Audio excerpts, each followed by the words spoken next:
අයිබෝ exam වලට බයයිද බයයි නම් මේ වීඩියෝ බත් මෙතන තියෙන ලොකම ප්‍රශ්නය තමයි ඔයා කරන ප්‍රධාන වැරදි පහ පාඩන් කර මේ වැරදි පහ කරන කෙනෙක් නම් ඔයා ස්මාර්ට් විදිහට ස්ටඩී කරන කෙනෙක් නෙමෙයි. අංක 4 මල්ටිටාස්කින් එක වැඩක්වත් හරියට කරගන්න බෑ.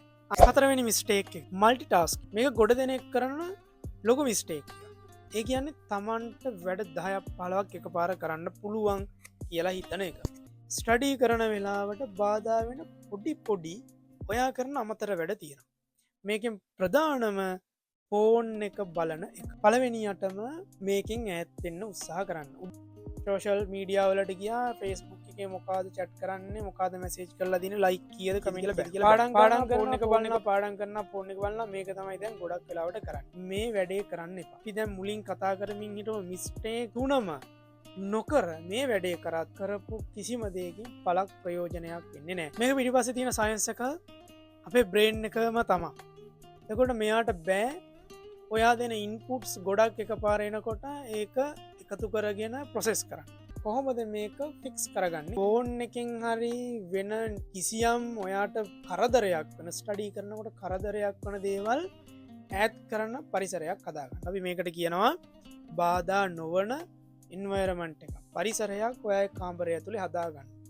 ආලෝකය එන විදිය, ඊට පස්සේ ඒකේ තියෙන කන්ඩිෂන් එක, මේ සියලුම දේවල් ඔයාලට කම්ෆර්ටබල් වෙන විදියට හදාගන්න.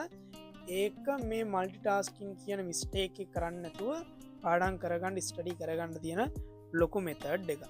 ෆෝන් එකෙන් නම් මේ කරදරේ වෙන්නේ ඔයාට පුළුවන් අලුත් ටෙක්නොලොජිස් පාවිච්චි කරන්න. ඔයා කැමති නම් ඔයාට පාවිච්චි කරන්න පුළුවන් Cold Turkey Forest වගේ මම මේ උඩින් දාලා තියෙන apps. මේ වගේ පුළුවන් ඔයාට ඔයාගේ ෆෝන් එක බ්ලොක් කරලා තියාගන්න, ස්ක්‍රෝල් කරන එක, සෝෂල් මීඩියා ඕපන් කරන එක, ඊට පස්සේ ස්ක්‍රීන් එක ඕපන් වෙන එක කිසියම් වෙලාවකට උවමනාවක් කියන කෙනෙක් නම් ඔයාට පුළුවන් බ්ලොක් කරලා තියාගන්න. එතකොට ඒ ටයිම් එක ඉවර වෙනකොට තමයි ඔයාට පර්මිෂන් හම්බ වෙන්නේ ඔයාගේ ෆෝන් එකට එන්ගේජ් වෙන්න. හැමදාම වගේ මේ දේවල් ඔයාලට කියලා දෙන්නේ. මේ දේවල් වලින් ගන්න දෙයක් තියෙනවා නම් ඒ දේවල් අරගෙන හැදෙන උන්ට හැදෙන්නේ නැති එවුන් ගිහින් එන්න ලබන සතියක්.